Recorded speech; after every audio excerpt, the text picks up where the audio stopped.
Mets Cardinals Revenge Tour? Yeah, the game that you did know that you needed.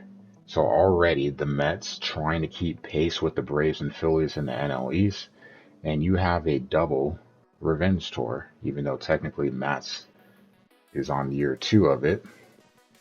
Matz facing his former team, Quintana facing his most recent former team. Jeff McNeil looking to do some damage to Matz. It'll be a little difficult lefty-lefty, but let's be honest, Matz gives up hits to everyone. So, I mean, I wouldn't be surprised if McNeil had a good game. He's a really good hitter. Quintana 4-6, 4.5 ERA. Definitely not as good as it was with St. Louis, but maybe facing his former team will make something click. Matz, well, somehow he's 3-2 in an ERA over 5, but he's pitched better. Maybe we get a better performance, maybe his best against his former team. First batter, I almost want to just laugh. Starling Marte with the hit. I can't even say I'm surprised, but Marte has been he is probably behind Joey Votto the most annoying batters to face in MLB The Show for me. With the Pirates, he raked against me. Speaking of raking, that's exactly what Lindor did not do. Mr. Smile, not smiling on that one, flies out to center. So the Mets waste an opportunity early, scoreless, after one. Tommy Pham with a runner on. Speaking of former teams, revenge tours, all that stuff, he just misses one. Thankfully, the wind blowing in. Otherwise, that's a two-run home run. So the Mets blowing another opportunity. Bottom of the third, runners on first and second. Hey, guess what? Lindor lines out to Edman, and again, another chance to score. The Mets unable to take advantage. Steve, 4 hits allowed through 3 innings and just finding his way through this game. He would get some help though on the other side with the bats. Matt Carpenter, lefty lefty. He goes yard.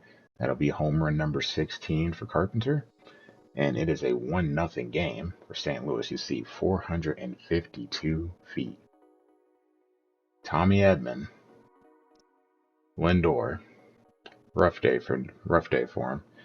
2 blown opportunities to drive in runs, commits an error. That would end the day for Quintana. That leads to the Cardinals' lead increasing. You can see runners on second and third. Well, we'll take the runs. I'm not going to be picky. 3-0 St. Louis. Lindor usually doesn't do that, so it's quite the shock. And the inning, unfortunately, would not be over. Goldie singles to center, and that's going to drive in Edman. 4-0 St. Louis. Big 5th inning for the Cardinals. And they're not done. Carp, this time, hitting one down the line and right, and that's going to go into the stands too. So a 2-run home run. Second and third runs batted in, and home run 17. So Carp getting into a groove.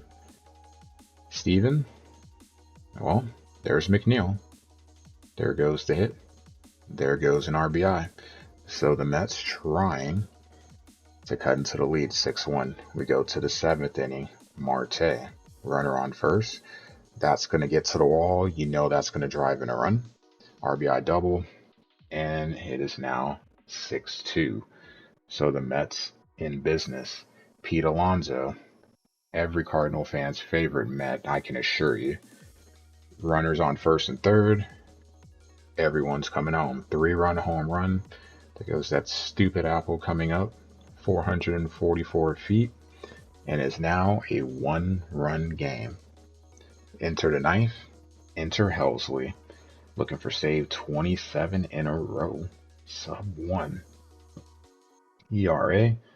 You can see guys lefty batting 100. Ouch. Tommy Pham. Well, guess what?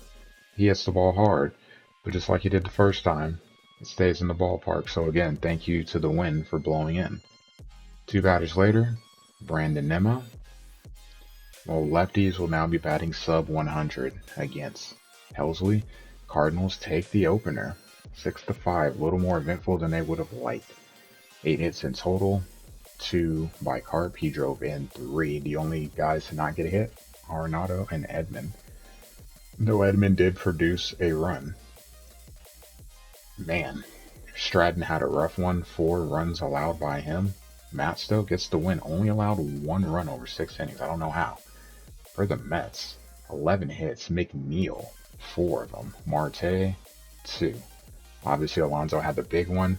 Quintana drops to 4 and 7. He allowed 2 earned runs, but 4 total runs. So he gets the loss. The Cardinals, they just keep chugging along. Another win. We'll see what they do in the next game against New York. In other action, rivalry time. The Dodgers almost blow the lead, but they win 5-4. Davis and Haniger both hitting home runs. Stripling gets the loss. 5 runs allowed over 4 innings. For the Dodgers, they had 10 hits. Mateo with 3. Crazy enough, Freeman and Betts combined for 1 hit. Didn't matter. A lot of runs. Dustin May gets the win, improves to 4 and 4. Only 1 earned run allowed. An error by Rojas led to 2. Speaking of 2, the Padres win 1-0 with 2 hits. So the Rays had 7 in total. Wander even stealing a couple of bases. Drew, a tough loss for him. 1 run allowed in 8 innings, and he gets a loss. Ouch. Why though? Because Kim hits a home run in the bottom of the 8th. He had both hits for the Padres, and that's all they needed. Martinez gets no decision, 6 hits allowed over 7 innings, but Hader gets saved 23. 1 hit allowed in the 9th. Gets the job done. Toronto, speaking of lack of hitting, they hit well. They went 11-0. Just a beatdown. Manoah, well, you see what's been going on with him in real life. Complete game shutout here. Love to see it. Sub-3 ERA. For the Rangers, 3 hits. Garver, Duran, Nate. Those are your hits, all singles. Danny Duffy gets the loss. 6 earned runs allowed over 3 innings. He got lit up. And it didn't matter because he didn't get any run support. Cardinals, they have now hit the 70 game mark. 52-18. The Cubs, 39-31. Only other team really doing something productive. And they have quite the lead in the division. Hopefully, they will keep rolling.